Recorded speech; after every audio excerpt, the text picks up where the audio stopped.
morning, class 8. Myself, Ranjit Kumar. I welcome you all in the e-learning program of Modern English School, Kunti Nagar, Nevada. This is the 7th video lecture of the chapter Metals and Non-Metals. Today we are going to discuss about chemical properties of non-metals. So, in last video we have discussed about the chemical properties of metals. At the beginning we have discussed physical properties of metals and non-metals. Later we have seen chemical properties of metals, how metal react with oxygen, water, acid and base. Now we are going to see chemical properties of non-metals. So how non-metals behave with air, water, acid and base. So as I have told you that metals react with oxygen to form basic oxide. What is basic oxide? Means it is basic in nature. Next, what we have seen, you have to see here that reaction of non-metals with oxygen or with air. So how non-metal react with oxygen? Generally, non-metals do not react with oxygen at room temperature or normal temperature. You remember the example of non-metals: carbon, sulfur, hydrogen, nitrogen. These are some examples of non-metals. So carbon, sulfur, hydrogen, they do not react with oxygen at normal temperature. There is one exception, that is phosphorus. This white phosphorus, this is highly reactive and it reacts with oxygen at room temperature and it catches fire and it forms oxide of phosphorus.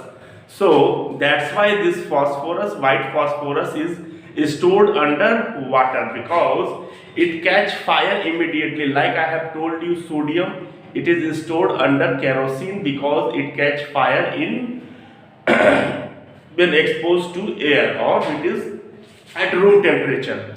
So like that, white phosphorus also react with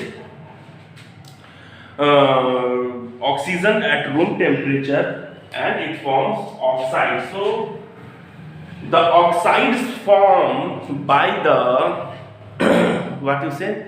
the oxide formed by the reaction between non-metal and oxygen is acidic. Means like in metals it was basic, here it forms a acidic oxide. Okay.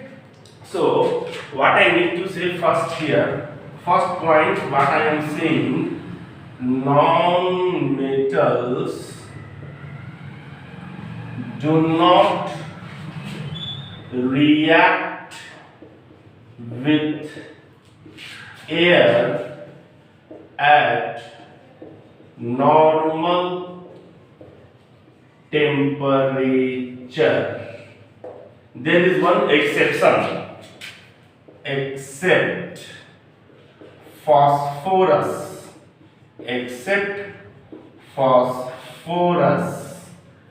that burns in air at normal temperature and forms its oxide. Due to this it is stored under water. Okay, second point. As you remember, just now I told you hydrogen is a gas and it is a non-metal. And if you remember, during the reaction when I told you, whenever that metals react with acid, liberation of hydrogen gas is there, and when you bring a matchstick near that, this hydrogen gas catch fire. Means at higher temperature, when you are igniting the hydrogen gas, अगर आप उसमें आग लगा रहे हैं इसका मतलब temperature high है, इसका मतलब not normal temperature, temperature high. So जब टेम्परेचर हाई होगा then hydrogen burns with a pop sound and it produce water molecule. So what I am saying, hydrogen, ये तो मालूम है आपको, हाइड्रोजन गैस एक नॉन मेटल है, आप जानते हैं। और ये भी जानते हैं हाइड्रोजन गैस को हम पहले भी बता चुके हैं कि जब जलाते हैं तो वो पॉप साउंड के साथ जलता है। So hydrogen when ignited in the presence of air, it burns with pop sound and forms water। देख लीजिए, hydrogen when burned in presence of oxygen it will form water molecule. So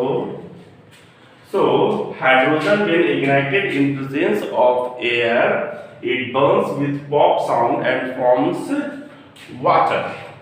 अच्छा, you remember junior class में भी आप पढ़े होंगे acid rain के बारे में।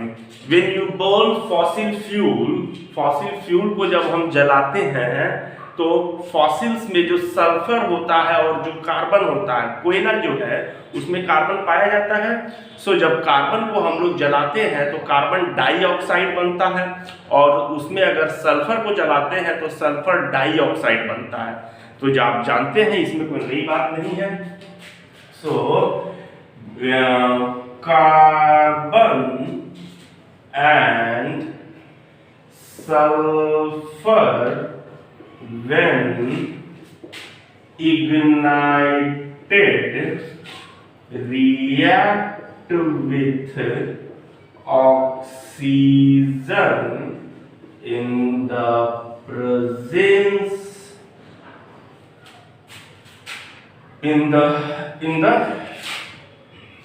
carbon and sulfur will react with the oxygen in air to form their oxides। जानते हैं आप, कार्बन को जब हम जलाते हैं ऑक्सीजन के प्रेजेंस में तो कार्बन डाइऑक्साइड बनता है, और सल्फर को जब हम जलाते हैं ऑक्सीजन के प्रेजेंस में तो सल्फर डाइऑक्साइड बनता है। अब इसमें आपको क्या बताएं, आपको हम सल्फर डाइऑक्साइड बनता है और ये कार्बन डाइऑक्साइड बनता है। So carbon and sulfur, they are non-metals, they react with oxygen when ignited, temperature high, ignite मतलब आग लगाना। So it form carbon dioxide and sulfur dioxide। जैसा कि आप लोग पढ़े थे लास्ट क्लास में, हम बोले थे कि how we check whether the substance formed means the reaction if this carbon dioxide or sulfur dioxide they are acidic or basic। ये भी एक चेक करने का तरीका था, हम लोग देखे थे। मैग्नीशियम को ऑक्सीजन के साथ जलाए थे तो मैग्नीशियम ऑक्साइड बना था। उस मैग्नीशियम ऑक्साइड को जब हम वाटर के साथ डिसॉल्व कर दिए थे तो हमको बोला था मैग्नीशियम हाइड्रोक्साइड, और ये मैग्नीशियम हाइड्रोक्साइड जो था वो एक बेसिक नेचर का था, और वो क्या कर रहा था, वो रेड लिटमस को ब्लू में कन्वर्ट कर रहा था। तो इसका मतलब वो बेसिक नेचर का था। अगर कोई एसिडिक नेचर का है तो it change into blue to red in presence of acid and red change into blue in presence of base। तो ऐसा हम लोग देखे थे। तो इस केस में भी इसको नोट कर लीजिएगा और इसके बाद का देखिए क्या कह रहा है। एक एक्टिविटी है, उस एक्टिविटी को समझ लीजिए तो फिर आपको ये बात समझ में आएगी।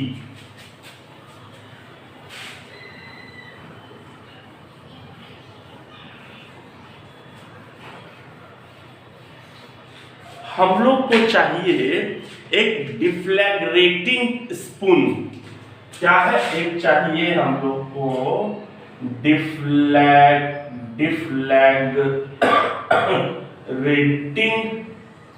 स्पून। क्या है ये डिफ्लैग्रेटिंग स्पून? एक वायर है और उसके नीचे इस प्रकार से स्पून बना हुआ है, उसी को डिफ्लैग्रेटिंग स्पून कहते हैं। ये हम लोग अपने से भी बना सकते हैं। एक वायर ले लीजिए और एक मेटल का कोई कप है, मतलब मेटल का कोई ढक्कन है, उसको इसमें बांध दीजिए तो इस प्रकार से डिफ्लैग्रेटिंग स्पून बन गया। ठीक, जब ये बन गया तो इसमें सल्फर डाल दीजिए। क्या डाल दें इसमें? सल्फर। इसमें डाल दिए हैं सल्फर। ठीक, सल्फर डालने के बाद इसको एक कैंडल के नीचे या बंसन बर्नर के नीचे इसको हीट करेंगे, मतलब इस ढक्कन के नीचे से इसको हीट करेंगे। जब इसको हीट करेंगे तो इट कैच फायर, ये आग पकड़ लेगा and it will burn with blue flame. मतलब ये सल्फर जो है ब्लू फ्लेम के साथ जलने लगे। जैसे ही ये जलने लगे एक और जार रखेंगे, ये शीशा का जार है और इसके ऊपर इसका ये एक ढक्कन है। ठीक है, हम क्या करेंगे, पहले इसके ढक्कन को जब इसको ऐसे पकड़ के रख दिए हैं और इसमें आग लगा दिए, जैसे ही इसमें आग लग जाए ये ढक्कन हटाएंगे और इस स्पून को इसके अंदर कर देंगे। इस प्रकार से सल्फर यहाँ पे बर्न कर रहा है और ढक्कन को क्लोज कर देंगे so that the sulphur dioxide do not escape, ये इसके अंदर जमा हो जाए। थोड़ा देर के बाद इसमें सल्फर डाइऑक्साइड जमा हो जाएगा। जब ये जमा हो जाए थोड़ा देर के बाद तो जो भी धुआं निकलेगा वो इसके अंदर जमा हो जाएगा। जमा हो जाने के बाद इसको निकाल के बाहर करेंगे और इसका ढक्कन हटा के जल्दी से इसका ढक्कन हटा के इसको बाहर करेंगे और थोड़ा सा वाटर डालेंगे। इसमें वाटर डाल के इसके ढक्कन को फिर से लगा देंगे और लगा के इस बॉटल को अच्छे से सेक कर देंगे। जब इसको अच्छे से सेक कर देंगे, इस बोतल को जब अच्छे से सेक कर देंगे तो ये सल्फर डाइऑक्साइड जो है SO2 ये रिएक्ट करेगा वाटर के साथ और it will form sulphurous acid H2SO3। क्या बनाएगा ये? Sulphurous acid. क्या बनाएगा ये? Sulphurous acid. मतलब ये सल्फर डाइऑक्साइड जब वाटर के साथ रिएक्ट करेगा it will form sulphurous acid और थोड़ी देर के बाद इसको हटाएंगे, मतलब इसका ढक्कन हटाएंगे और इस लिक्विड से थोड़ा सा इसमें से लेके और इसको एक ब्लू लिटमस पेपर पे डाल देंगे। ब्लू लिटमस पेपर पे डालेंगे तो हम देखेंगे कि इसका कलर रेड हो जाएगा। इसका मतलब it is an acid. Blue litmus change into red when you add acid in that. So with this activity we can say that the oxides formed by the sulfur means the non-metal is acidic in nature क्योंकि it is changing blue litmus into red. उसी प्रकार carbon dioxide जो है इसको जब water के साथ मिलाएंगे तो ये बनाएगा carbonic acid H2CO3 carbonic acid. So it will form carbonic acid. ये भी क्या करेगा? ब्लू लिटमस को रेड में चेंज करेगा। So with this activity we can say, हम लोग ये कह सकते हैं that the oxides formed due to reaction of non-metal with oxygen is acidic in nature. थोड़ा सा तबीयत ठीक नहीं है, थोड़ा सा इसलिए डाउन है आज. ओके, नेक्स्ट थिंग और क्या कह रहे हैं, इसके बाद हम क्या कहना चाह रहे हैं, हम ये कह रहे हैं you remember acid rain.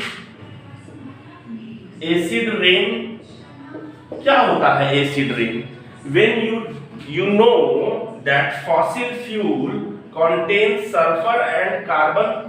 When you burn fossil fuel, sulfur dioxide and carbon dioxide is formed, and this sulfur dioxide and carbon dioxide, when it goes into the atmosphere, it reacts with water molecule and it will form acid. Sulfur dioxide will form sulfurous acid and carbon dioxide will form carbonic acid, and this acid when comes down to the earth from rain along with the rain, that is called acid rain.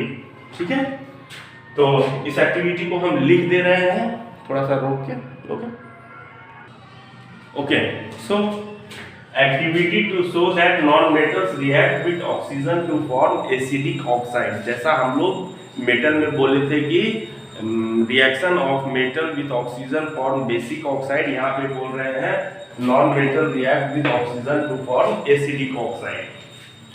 Take a small amount of sulphur into deflagrating spoon, मतलब वैसा spoon जो थोड़ा सा मुड़ा हुआ हो, and heat it over the flame until start burning, मतलब उस स्पून में थोड़ा सा सल्फर लेके उसको फ्लेम पे हीट करेंगे जब तक उसमें आग लगने लगे.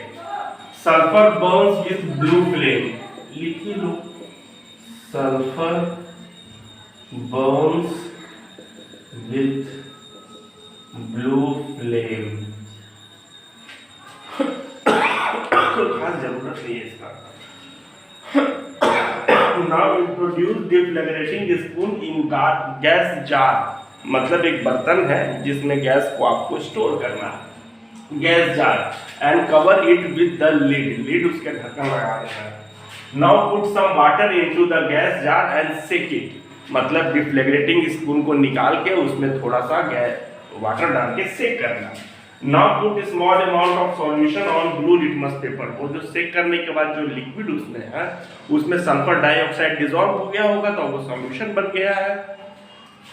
सो इस सॉल्यूशन को हम लोग ब्लू लिटमस पेपर पे डाल देंगे. Observation, blue litmus will change into red, means it indicate that it is acidic in nature. So conclusion, oxides of non-metals are acidic in nature. कोई कहने की बात नहीं है, आप जानते हैं. Reactions involved, कौन कौन सा रिएक्शन हो रहा है? Sulfur react with oxygen to form sulfur dioxide, and this sulfur dioxide react with water to form sulfurous acid, and this acid, जैसा कि एसिड लिखा ही हुआ है तो हम लोग कह सकते हैं कि ये एसिडिक इन नेचर है.